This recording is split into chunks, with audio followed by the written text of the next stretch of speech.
Peninjauan kita ke negeri-negeri Islam luaran sudahlah selesai. Dari atas udara Infogalax, kita sudah melihat negeri-negeri Mesir, Turki, Palestina, India, dan Arab. Alangkah menakjubkan penglihatan kita itu. Tampaklah bahwa 5 negeri Islam itu mempunyai corak sendiri-sendiri, warna sendiri-sendiri. Sudahkah saudara pembaca pernah naik kapal udara? Pemandangan alam adalah lain tampaknya dari udara yang tinggi itu daripada jika dilihat dari perdirian yang biasa. Dari udara kita tidak melihat barang-barang yang kecil lagi, tidak melihat rumput-rumput apa, semak-semak apa, pohon-pohon apa, detail-detail apa lagi, melainkan hanyalah corak umum, warna umum, sifat umum saja.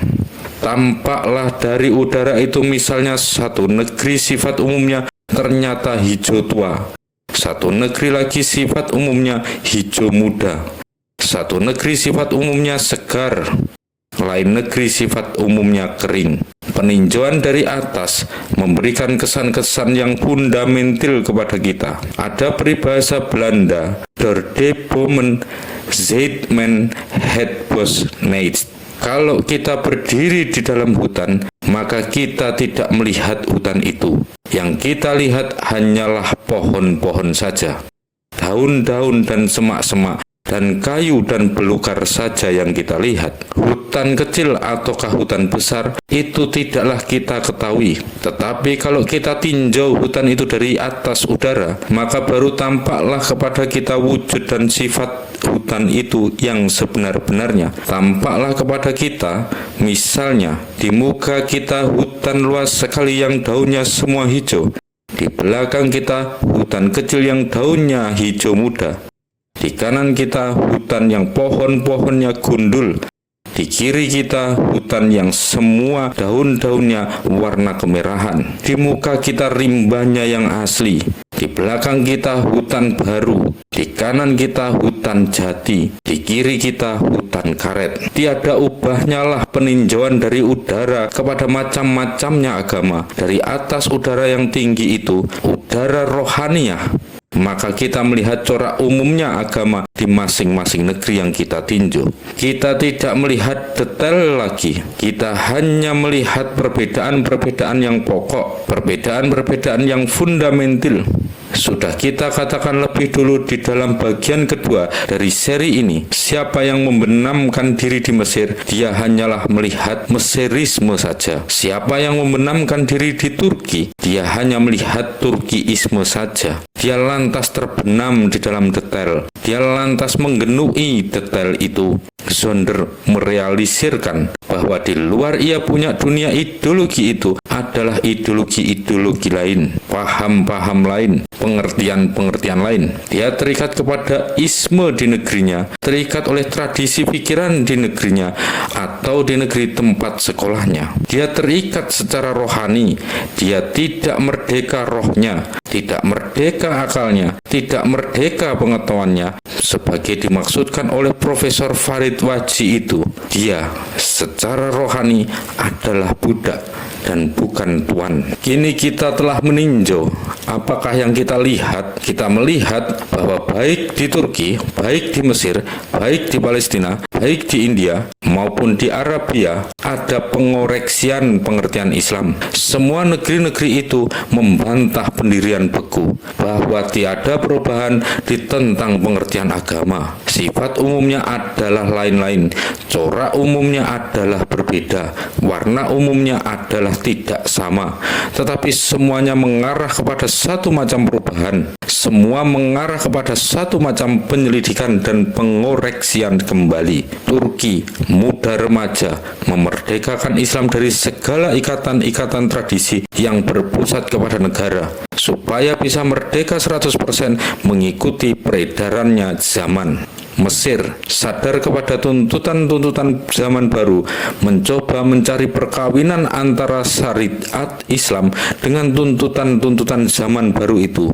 Arabia asli dan murni tetapi kuno, mencari pula persetujuan dengan geraknya zaman. India dan Palestina, dua-duanya kolot dan konservatif, tetapi dua-duanya juga dikikir dan digurinda dan dicuci oleh kekuatan-kekuatan yang mengajak kepada koreksi dan pengakuran kepada zaman. Maka apakah motor hakiki yang menggerakkan aliran pengoreksian ini?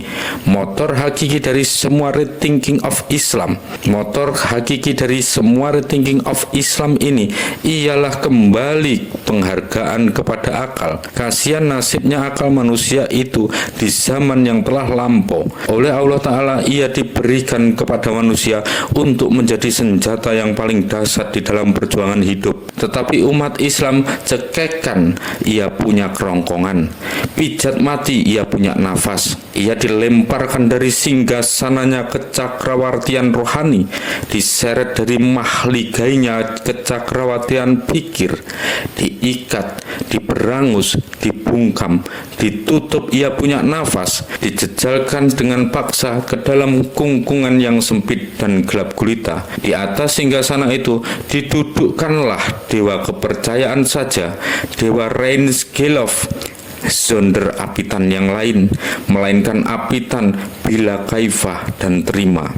Terima saja, zonder kajian pikiran lagi. Itulah hukum baru yang mesti diperhatikan. Akal pikiran, redirection, dienyahkan dari dunia keagamaan, diganti dengan percaya saja, gelov saja, terima saja. Zonder kajian apa-apa lagi. Rasionalisme diganti dengan percaya saja, akal diganti dengan otoritas, aktivitas rohani diganti dengan penerimaan rohani.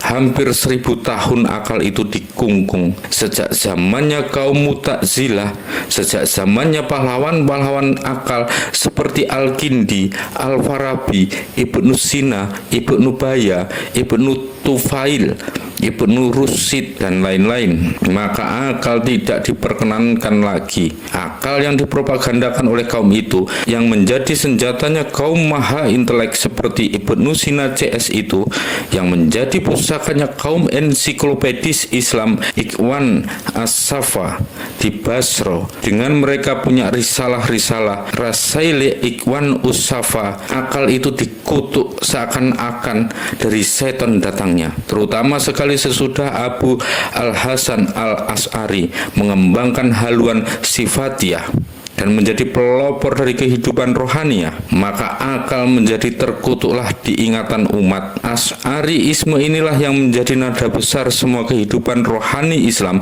sampai sekarang, atau paling tidak sampai bangkitnya Maha Guru Jamaluddin Al-Afghani yang memulai dengan pendobrakannya pintu penutupan akal itu. Asy'ariisme inilah pokok pangkalnya takhlikisme di dalam Islam, pokok pangkalnya patriotisme atau kependetaan di dalam Islam. Islam bukan lagi suatu agama yang boleh dipikirkan secara merdeka, tetapi menjadi monopolinya kaum fakih dan kaum torekot.